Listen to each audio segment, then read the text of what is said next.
All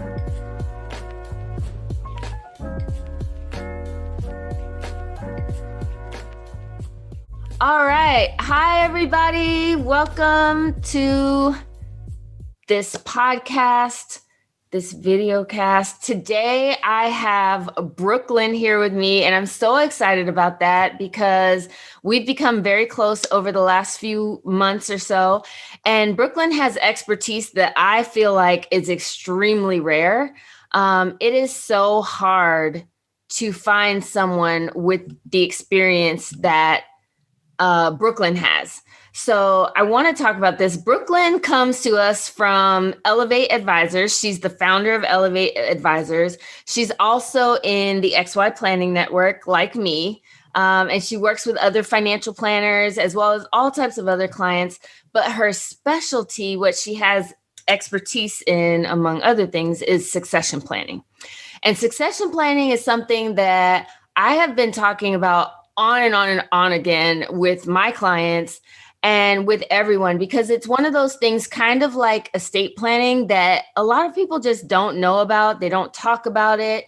And over my years as a financial planner, I've come across so many business owners that I ask the question, what are you going to do when you're ready to retire? Or what happens to your business when you die?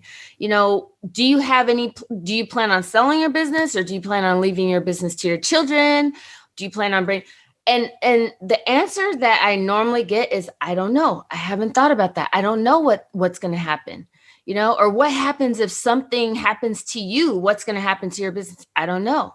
So succession planning, and Brooklyn likes to call it exit planning, and she's going to go into more detail about that. So I'm going to pick her brain today and ask her all the questions that I've always wanted to ask. And I also am just so excited because she's a resource for you. If you have questions about this, she's someone who has expertise in this area. You can see all those letters and certifications behind her name. She's someone great to reach out to for this. So we'll just get started. So first of all, thank you for being here, Brooklyn. I'm so excited to have you. Tell us where you're located again. I'm based in Tulsa, Oklahoma. Hello, everyone. And I actually work with clients virtually. So it makes it really easy to find the people who really need help. Love it. So talking about exit planning, what are some things you wish people knew straight off the top about exit planning? Mm-hmm. I think people get really scared to talk about it because subconsciously, I think to myself even, that exiting is kind of equated with death to a certain extent, especially if it's around retirement age. Like, what am I going to do if I leave my business? Like, my brain's not going to be active. Like, I may go downhill really fast, and just like I may not be engaged in life. Like, I may not have a reason to live anymore. So like people very quickly go negative with it. So it's hard to think about it. It's all kind of similar to like thinking about your own personal estate documents. Like estate planning. Yeah. So it's really can be really emotional to talk about. So a lot of people avoid the conversation, and I totally see why. But I think just starting the conversation, we have to do the right thing for our business, for our clients, for our family, right? And I think just starting somewhere, just have something in place and just build on that. Yeah, absolutely. What do you think is a question that people should ask themselves or ask someone like you when it comes to thinking about their business, the future plans of their business, or whatever it may be? Mm-hmm. I think one thing I've learned from even starting this business is you need to plan with the end in mind. So knowing how I want to exit my own firm gives me so much insight into what I'm trying to build.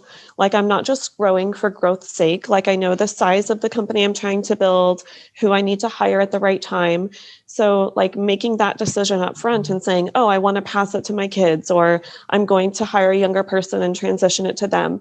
Like making that decision, and you can change that decision later, but having something as your guiding light, it gives you so much clarity in your business decisions. And also, I think in your personal life as well, because with being a business owner, like you can't separate the two.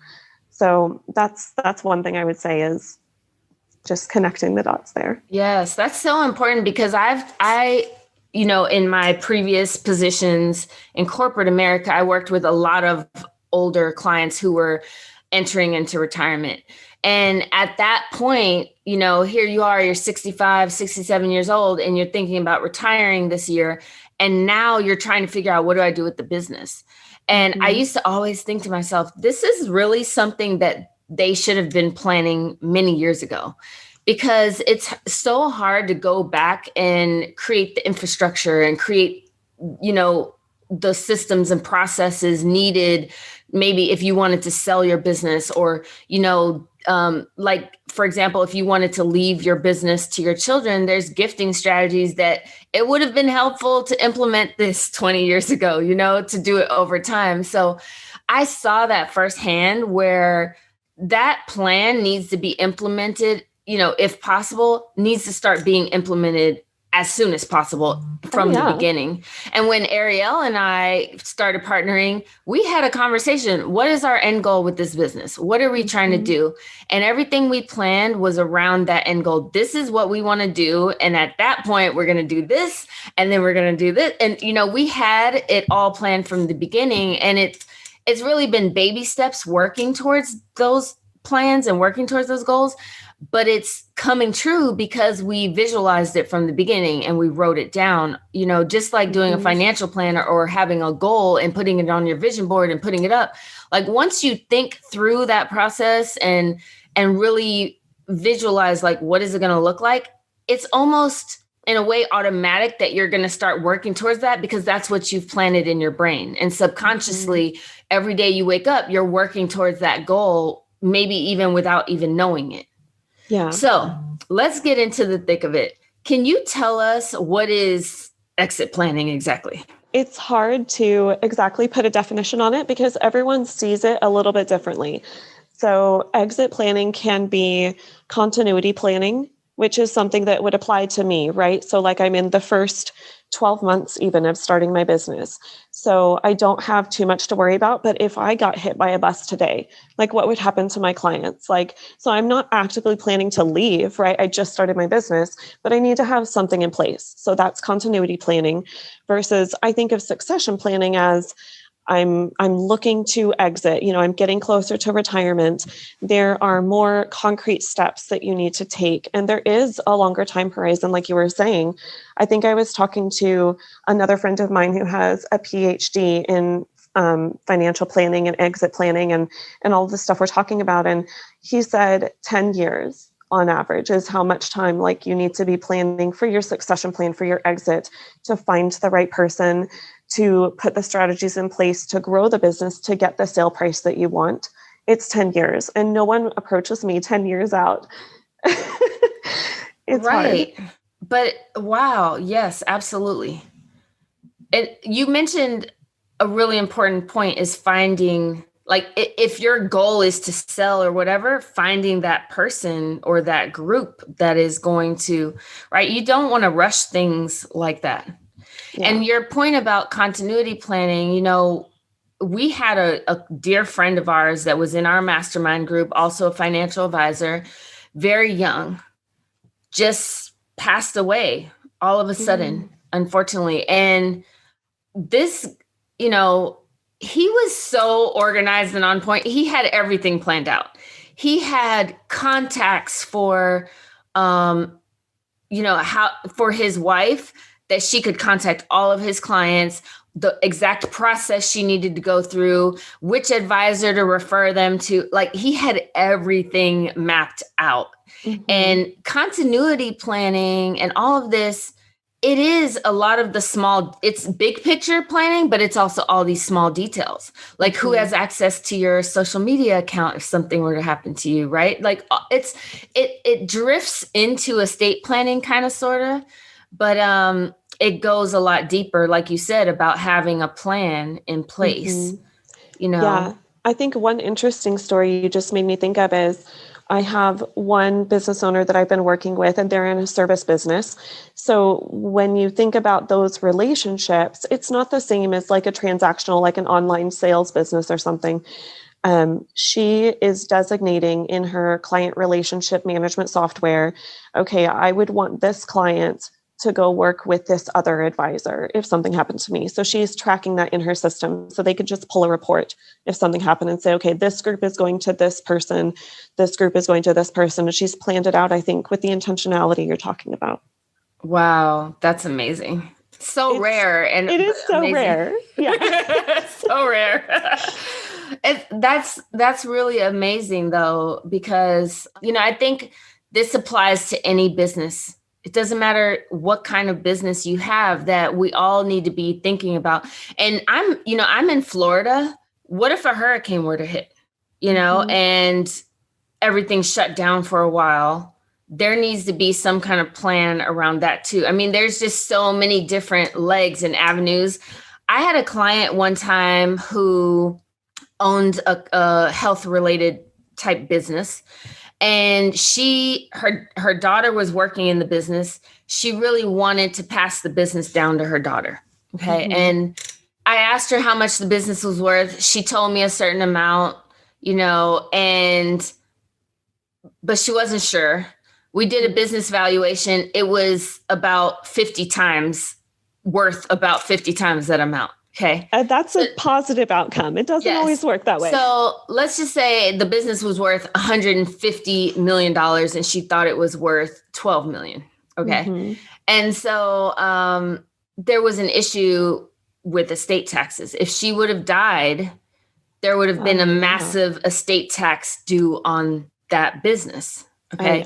That they wouldn't have had the liquidity to pay the taxes. So then what would have happened is her children would have been forced to sell the business in a fire sale for pennies on the dollar. It would have been really, really bad.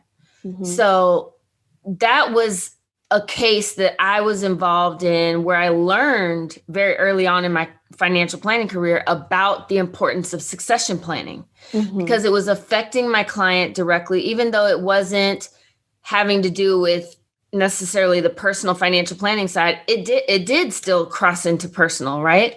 Mm-hmm. So that was kind of my toe in the door and like, wow, this succession planning stuff is so interesting and it's so deep and wow, it's so complex. And working with the people that did the business valuation and all of that, how complex just that one piece of it was. And so having someone like you as the quarterback who says, okay, let's bring in the succession planning attorney. Let's bring in the insurance person. Let's bring in the estate planning attorney. Let's bring in the business attorney. All these different pieces that go into it. Oh, and by the way, have you communicated to your family how they would get access to your social media account? It could be like, it's just so much detail. Yeah. So I just want to, hear from you some more stories about this and like, what are some of the things that you think a lot of people are just not thinking about, that they're just missing completely? Also, how does someone find somebody like you, like a person that specializes in succession planning?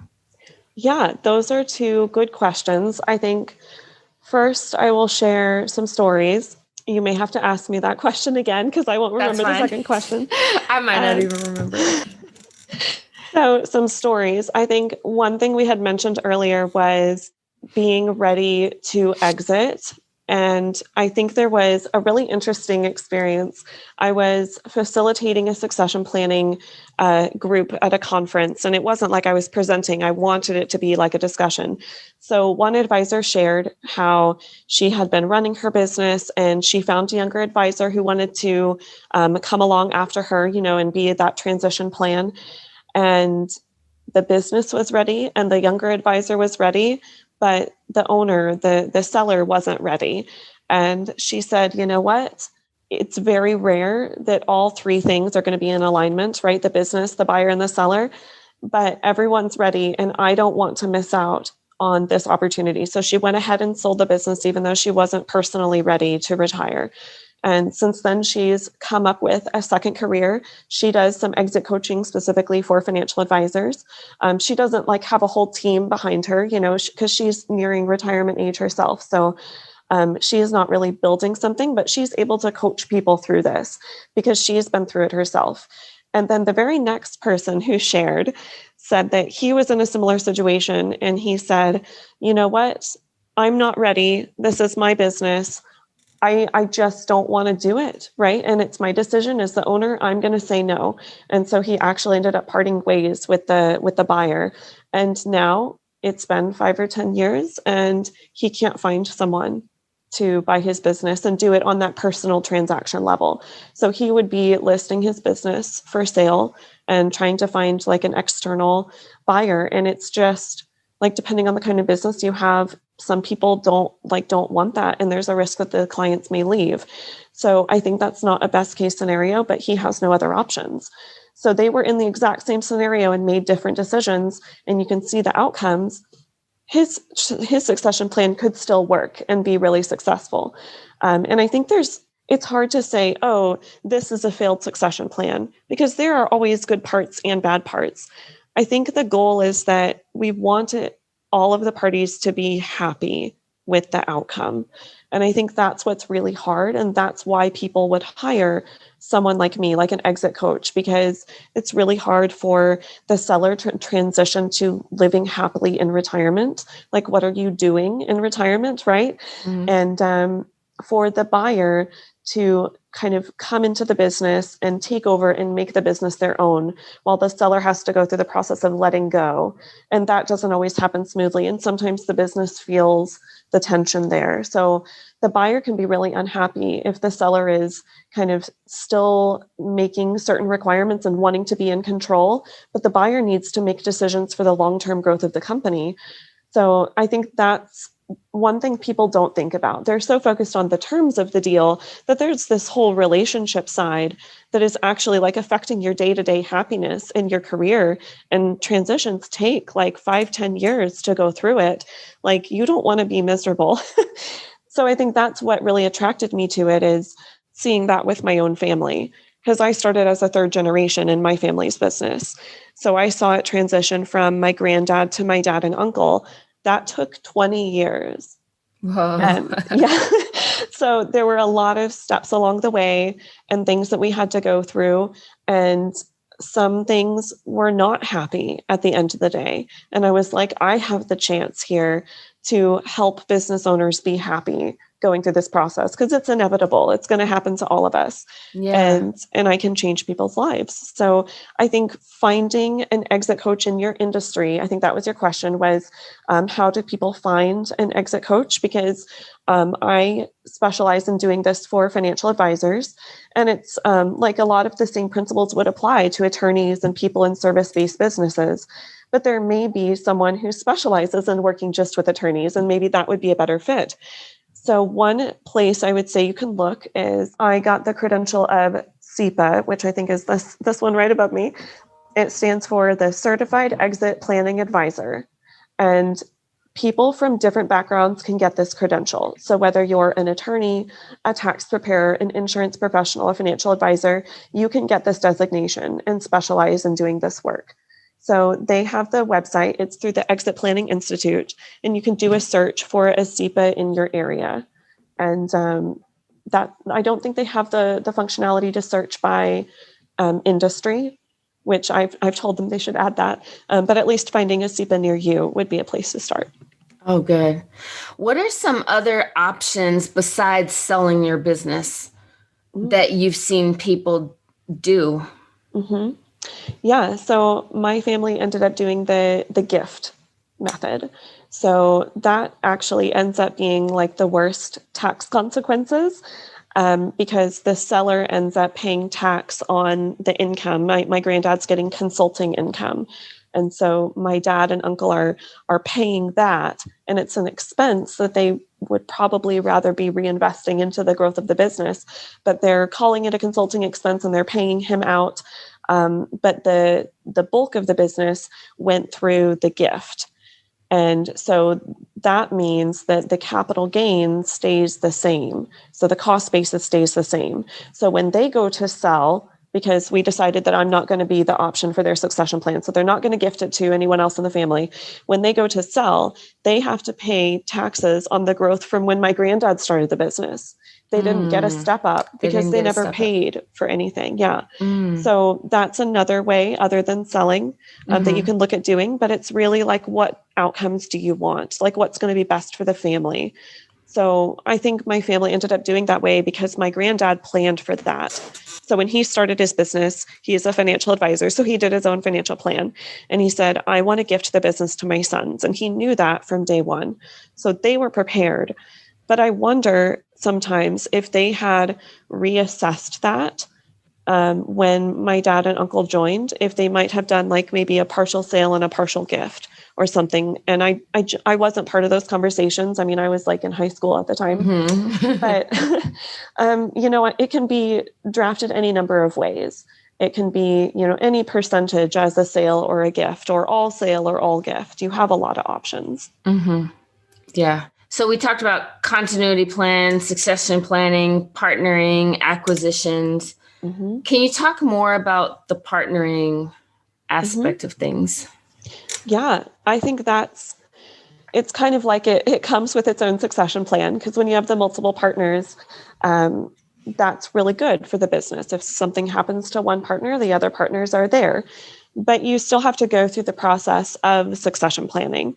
So even if you're just bringing on a partner and no one's leaving, you still have to have a lot of those same conversations, because if the business is worth 150 million, the other remaining partners may not be able to buy that out of pocket.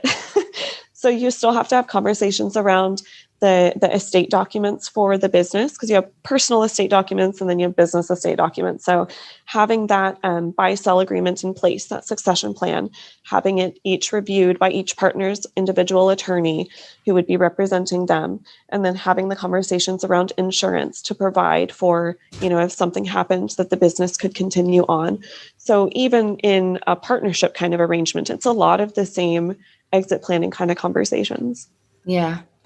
And I don't know if this spills into what you do, but I had a situation where there was a group of engineers in an engineering firm. They were all partners and they were all approaching retirement age. And, as they start retiring, there needed to be some type of payout or some type of continued income going to them. Is that something that is part of succession planning as well, or continuity planning? Or yeah, that's definitely something we talk about, is how is it getting funded? Because you can get the funding through a bank. And even if you're a service-based business, right, where there's no like a building to collateralize the loan, there are banks that specialize for those service-based businesses. So you can do funding through a bank. But most often, especially for service-based businesses, it's going to be through the cash flow of the business.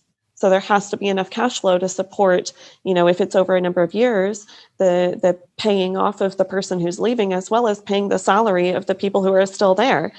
And that can get really complicated. So that is something that we talk about, as well as what are the tax implications of the payout that the seller is receiving.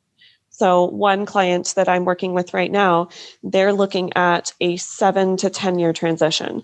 So as they reduce their hours, their salary is going to be going down, right? So that's the taxable portion that you just, it's earned income, right? But they're going to phase it out. So as their salary is going down, they're going to offset that with the sale of the business. So they have the same level of income, but part of it is taxed as earned income, and that part's getting smaller. And part of it is from the sale of the business that they pay the gains on, the capital gains tax, and that part is getting bigger. So that's what they've kind of worked on together, and it's all part of the process. Yeah, so complex. So I mentioned this before, but what kind of if someone were to start talking about succession planning and they begin working with someone like yourself, what are the other professionals that would kind of usually be brought into the discussion? That's an excellent question. And something that I focused on as part of my CEPA training was there was a whole afternoon that we spent talking about the team, because it is very much being the quarterback, like you mentioned. And I think all of the professionals about the estate planning, the insurance planning, the tax preparer, and even, I mean, it depends on who the partners are, right? So if you're looking at a family business, there may be members of the family who should be brought in during different points of that conversation. So maybe the owner's spouses need to be involved, or maybe they're actually employees of the business as well. Or maybe there are non-family members who are owners as well and part of that partnership team, and they should be brought on. And so I think as you go through the process, you're going to be working on these different projects. So it's not all of those team members attend every meeting. It's really, okay, what are we working on today? We need to have certain members of the team attend that meeting. So it's not you do this and then you do this. It's whatever you're working on at the time, but you have to have that team put together. That's really the first thing that you want to have when you think about your succession plan is who's on my team, who's going to help me put this together. And then you can pull in those people as needed as you go through the process. So let me ask you this question. In today's age, there's so many solopreneurs, and a lot of these businesses, that person is the face of that business. And I've heard this from clients and from different people that, if I were to stop doing this, I would just shut the business down. Mm-hmm. What type of opportunity do you think that they're missing out on if they do that? Like if I'm the face of the business and now I don't want to do it anymore, I just shut down instead of exploring other options. What am I missing out on by doing that? Yeah, I think that decision requires that you look at all the pros and cons, because going through the process of selling your business is a lot of work on top of continuing to run your business, right? So, I mean, if you choose not to sell your business, you're picking the easy route, like the path of least resistance. And sometimes that's what you need to do. I mean, if you're exiting for health reasons and it's really important, I mean, you could look into a fire sale and try to find someone, but that's not always an option if you need a fast exit. So depending on the conditions, that may be the best choice. But it's really sad because part of succession planning, like I said, it's not all about the deal or the documents. Sometimes it's as simple as sharing office space with someone. And that's something that I saw in my family's office. There was another business owner who had like the office next door. And so when he had a health event and never came back one weekend, we had, his clients were used to coming to the building where we were, and they hadn't met us, but they were able to transition to working with us, and my family paid out, for that sale. So it ended up working out well for everyone. And we had over a 95% retention rate because my family was so proactive. Okay, we need to meet with these people. Like, you're not just being dropped. Like, there are people here to help you. So I think it's as simple as sharing office space or sharing a staff person, like an assistant who knows how both businesses work, and you don't need a full-time assistant. So just share. Like, that's a part of succession planning. So there are so many ways to approach this. I think people just need to start somewhere, like have something in place. And I think when you go to sell, you'll have more options. And I think for the solopreneurs out there, it is evaluating your options. And if you do some of these steps ahead of time, you'll be in such a better place. Yeah. And I think it's just hard as a business owner, it's just hard to get out of the daily routine of operating your business to step aside and say, let me think about the long-term trajectory. Let me think about what's going to happen in this case. And I think that's where someone like you is so valuable, because you're planting seeds and ideas that maybe the business owner like myself has not even thought was an option, didn't even think was a possibility. Like, maybe you're only 2-3 years in the business and you're like, you want to pivot and do something else. And you didn't even know selling your business was an option. Or like you said, that, hey, there's this easy thing you can do in terms of this. It doesn't have to be this whole plan of I'm selling my business to someone. There's other things that are involved that business owners have. You have options basically.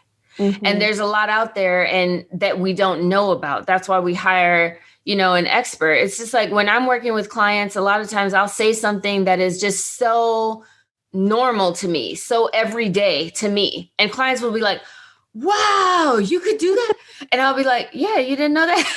Yeah. But it's like, to me, it's normal, a normal thing, but to them, because they don't walk in this space, they're not a financial planner. They don't do this every day. To them, it's new information. It's just like if I were going to a lawyer or a doctor and they say, hey, this and this. And I'm like, wow, I didn't know that because you have that expertise. So I think it's really important that we take the time to invest in ourselves and invest in our business in these different ways by saying, hey, let me just have a consultation with this person, or let me just to see if there's something I'm not thinking about, and you learn so much by just meeting with someone like yourself.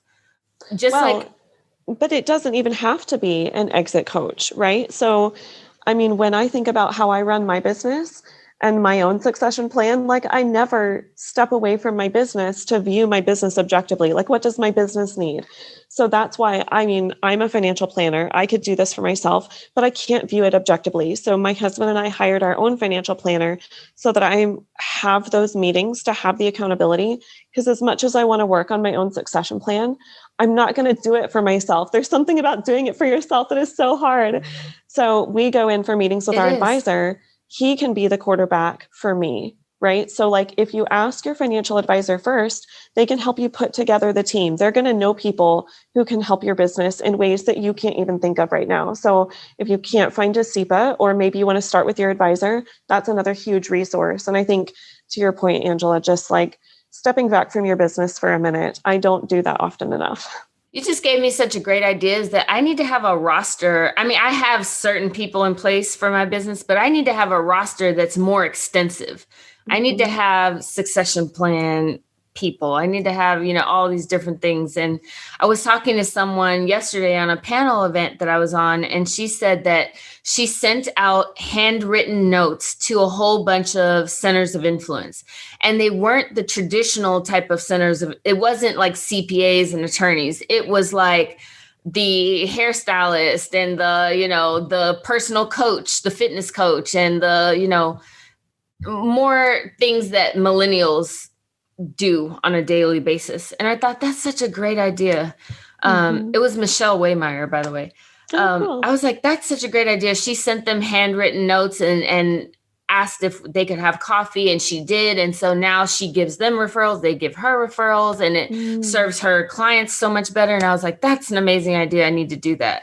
Yeah. And so you make a great point. Like someone like me can go out. If I know I have a ton of clients that are young attorneys, why don't I go out and find a succession planner who specializes in working with attorneys so that I can say, hey, I have someone I've vetted this and that, So I think you make such great points. In terms of, I know you're in succession planning, but you're also a financial planner. You're a certified financial planner. How does hiring a financial planner make your business better? That's a fantastic question. I think having that time to step back from my business is kind of where it starts. One of the most recent meetings we had with our advisor, because my husband and I go together, because we talk about our personal finances as well. But this was specifically a meeting to talk about the business, because my husband, we're just starting out. So my husband helps me with projects. He's kind of like my CFO. And the big question we came away with is, do we want to work in this business together? Like, do we want to work together? A lot of people say, oh, I could never be in business with my spouse. And some spouses, it just ends up happening that way, right? So I think being more intentional about that decision. And it was something my husband and I need to think about separately, because I'm 100% for it. Like my history working with my family's business, I had such a fantastic experience. I was like, let's do it. Let's work together. And my husband was like, pause.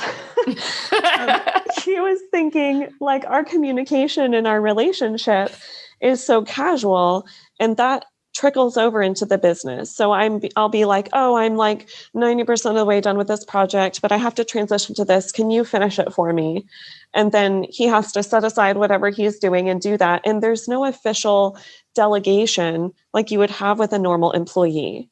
So I think that is a hurdle that he has, because I mean, he has his MBA, he's an engineer. Like, he wants to be respected and kind of treated as a partner or a real employee, at least. So that's something we're working on, is if we're going to do this business together, we need to figure out that side. But it's also, I mean, starting this business together, him building confidence in, okay, this business is working out, these are financial projections for next year, his buy-in on my business. It's not just like me being like crazy out there by myself, like investing so much time and resources, like our personal money into this business. He sees where it's going. He believes in it as well. So those are a few ways that working with our own financial planner has totally changed our business. I think we both love it. And this time last year, he was so hesitant about it. Like, is this going to work? Is this a good idea? Like, this is a huge leap of faith. Now we're in it together. Yeah. And I'm a huge believer that even financial planners need a financial planner. And then going on into other businesses, every business owner needs a financial planner. I feel like everyone needs a financial planner. But business owners need it more than the average family. Like, right. I was talking to a friend yesterday, and I was like being a business owner and having like my family and everything, it's so messy. Like, the lines are so blurred. It's like trying to eat spaghetti, right? Where all the noodles and the sauce and the meatballs are all touching each other, and you can't sort it out, right? Like, there's no clean, easy way to do this. Yeah. I so firmly believe like every business owner needs a financial planner. Like, even if it's just like your friend or you're exchanging services, like there are so many ways that you can access this. It makes such a huge difference. It does. And I think as business owners, our business is kind of like our baby, and we get emotionally attached to it sometimes. And it can cloud our decision making. And I'll give, myself as an example. My husband and I are buying a house, and I am so scared of debt because of everything I see and all the statistics that I know of. And, hey, all these Americans are living paycheck to paycheck and all this debt and blah, blah, blah. And so when it was time to buy a house, I just kept thinking, this is too expensive. This is too expensive. And my husband was like, we can afford this. But as a financial advisor, I'm so scared of taking on debt, even if it's a mortgage for the house that I live in. So, I think having a third party, like you said, who's objective, who isn't emotionally tied to all the numbers and all the decisions, can look at the situation and be like, yes, you're fine. Or no, actually, you guys need to do X, Y, and Z. But I think that's so important. And with business owners, you get caught up. I've seen business owners who have started to put their personal assets into the business, trying to save the business. I've seen business owners who stockpile cash because they're so terrified, and then they're sitting on all this cash and not really utilizing it for happiness, like to live a little, So yeah. I've seen, all extremes and everywhere in between. And I think bringing in that third party, whether it's a financial planner or a succession planner, or in your case, you're both, right? To really open up your mindset and give you a little bit of clarity around, hey, this is what it looks like. You're fine. That comfort, or, hey, you really need to be doing these things. Let's incorporate this somehow. So I think well, it's also taking it back to the basics, right? So like, is this business a still good fit for your life? Like, does it still make you happy? Or do you need to change what you're doing in the business, right? Like, become a CEO yourself or hire a CEO as your business grows. Like, just having someone ask you those questions. And maybe you're spending too much time in the business, and you and your spouse need to kind of have that conversation. And it can get so touchy, doing it just with me and my husband, that having that conversation with an advisor about your values and what your life looks like and what makes you happy. Like, it's so hard to step back. And it's weird because people have those conversations very easily with us, outside of each other to have this third party here where you can pour out how you're really feeling and what your fears are and everything like that. It changes the dynamic. I know that before I got pregnant, when I was operating my business, I was pouring myself into it. I would stay up till 6 o'clock in the morning sometimes. I mean, I could work for days. Okay. And there wasn't anything that I felt like I couldn't do. I could do it all, Yeah. And then I got pregnant and I was just tired all the time. Then I had the baby. I was tired all the time. I just couldn't do what I had been doing before. Then you were tired and you had a baby. Yes. And it forced me to think about, what do I want to be focusing on? What do I want to be doing? And what can I offload or what can I leave behind? And it's really forced me to look at the whole entire business completely differently. And what do I want to be doing? Because now what I'm having to face is that I don't have the capacity to do what I used to do. And that's probably not going to change because my baby's 1 year old. And until she's out of the house, like I can only imagine that like, hey, there's going to be this constant need of this other human, right? It's not just me anymore. Now I have to focus half my day on her. So that means that that's time and energy that I can't put into what I used to do. I used to just do the most and now I can't. Even your free time, like I haven't started a family yet. So it's like all of the time that I'm not sitting at my desk, I'm still thinking about my business. But once we have kids, it's going to be like, okay, we've got to coordinate like getting them to school or making lunches. It takes up space in your brain. It does. And, I shut down when thankfully I have childcare, but when she comes home around 4, I pretty much have to shut down. I have to then feed her, play with her, spend time with her, bathe her, rock her to sleep, breastfeed, whatever. And it's like from 4 to 8 every day, there's no room to do anything else. It's just her. And so I have to get all my work done between 9 and 4. I have to be so much more efficient. And then there's other things that I can no longer do. And then sometimes I will stay up, which should be like my alone time from 8 to 10, maybe to watch TV or something. It's like at that time, I'm usually working. I'm doing something else for the business, but it's still so much that I can't do. And I had to pivot. So, bringing on a partner has been so huge for me. Building the business. And I know we've been talking about that a lot because we hired you as our succession coach, right? So we've been talking about that. That's how we met. That's how I brought you onto this podcast. So I just want to say I really, really appreciate you. I look up to you so much. I think you have so much knowledge to just bless the whole world with. And is there anything else you want to share before I am going to ask you how people can find you, but is there anything else you want to share before we get to that part? I think there was one thing I would just want to leave with people. It would be, even if you have found your transition partner, your succession planning partner, whatever that looks like, and you're working on your succession plan, right? You still want to have the same kinds of conversations that you had in the beginning. So oh, is this a good fit for you? How are you feeling about this?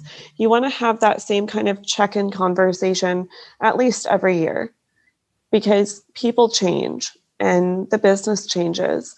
And I think that makes for a much more healthy, happier transition. And maybe sometimes that would include your exit coach or your financial planner. You have so much creativity and flexibility, but also, maybe you would also each take a personality test and share your results and get to know each other better. Because there's being in the business, working on it together, but then there's working on your own relationship and building that trust and communication. So I think that's something that I want to see people do more often to avoid a succession planning falling through at the last minute. And then you have, not very many options. I think that's, or it never happening, right? And people, might die at their desks without a plan. I think we're trying to avoid those. So just talk about it, get used to, talking with your advisor or your partner, whatever that looks like. Yeah, Such a good point, because it's like the baby steps of everything, taking one step, getting some of it done. And then at some point, maybe you outgrow or you need to make some changes or, Yeah. like, yeah, things can happen. So that's a great point. So tell everyone how they can find you, where they can find you, your website, social media, all of that. And I'll also have all of that linked below in the description. Great. Awesome.